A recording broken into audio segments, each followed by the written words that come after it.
যাদের নামাজ পড়ার সময় দুনিয়াবি চিন্তা মনে আসে বা নামাজে অমনোযোগী তৈরি হয়, তারা ভিডিওটি শেষ পর্যন্ত দেখার অনুরোধ রইল। হযরত আলী রাদিয়াল্লাহু তাআলা আনহুর কাছে একজন ব্যক্তি এসেছে।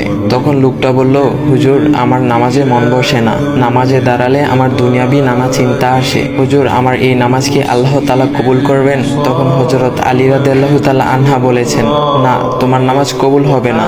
তখন লোকটা মনে অনেক কষ্ট নিয়ে চলে যাচ্ছেন। এমন সময় রাসূল সাল্লাল্লাহু আলাইহি ওয়াসাল্লাম এসে হযরত আলী রাদিয়াল্লাহু তাআলা আনহুকে জিজ্ঞাসা করলেন, ইয়া আলী, আপনার কাছে লোকটা কেন এসেছিল? এসে দেখি মন খারাপ করে চলে গেল। কেন, কি হয়েছে, আমাকে বলুন। তখন আলী রাদিয়াল্লাহু তাআলা আনহু বলেন, তিনি আমার কাছে জানতে এসেছেন যে নামাজে দুনিয়াবি চিন্তা আসলে নামাজ হবে কিনা। আমি বলেছি, না, তোমার নামাজ কবুল হবে না।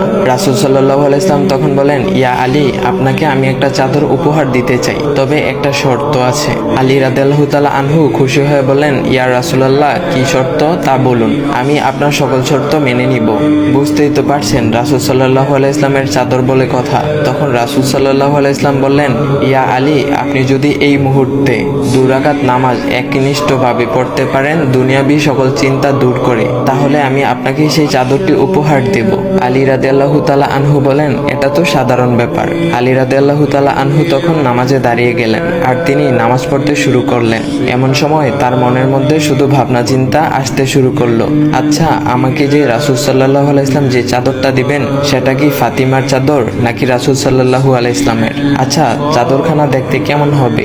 এই বিভিন্ন বিষয় নিয়ে ভাবতে লাগলেন। তিনি ভুলেই গেছেন যে দুনিয়াবি চিন্তা নামাজে আনতে রাসূল সাল্লাল্লাহু আলাইহি ওয়াসাল্লাম নিষেধ করেছেন। এর মধ্যে আলী রাদিয়াল্লাহু তাআলা আনহুর নামাজ পড়া শেষ। আলী রাদিয়াল্লাহু তাআলা নামাজ শেষ করে রাসূল সাল্লাল্লাহু আলাইহি ওয়াসাল্লামকে বলতেছেন, ইয়া রাসূলুল্লাহ, আমি আপনার শর্ত মেনেছি, এখন আমাকে চাদরখানা উপহার দেন।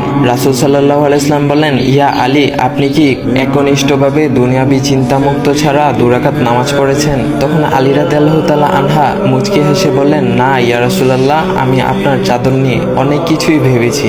তখন রাসূল সাল্লাল্লাহু আলাইহি ওয়াসাল্লাম বলেন, ইয়া আলী, নামাজ তোমারও হয়েছে, আর তুমি যাকে নামাজ হবে না বলে ফতোয়া দিয়েছো, তার নামাজও আল্লাহ তাআলা কবুল করে নিয়েছেন। শোনো আলী, দুনিয়াবি চিন্তা দ্বারা নামাজ বাতিল হয় না, নামাজ মহান আল্লাহ তাআলা কবুল করে নেন। সকল ফরজ নিয়ম কানুন মেনে নামাজ পড়লে নামাজ হবে ইনশাল্লাহ। তবে আমাদের সকলের উচিত নামাজ আদায় করার সময় একমাত্র আল্লাহকে স্মরণ করে নামাজ আদায় করা। নামাজে দাঁড়ালে দুনিয়াবি চিন্তা মাথায় আসে, এটা শয়তানের একটা ফাঁদ।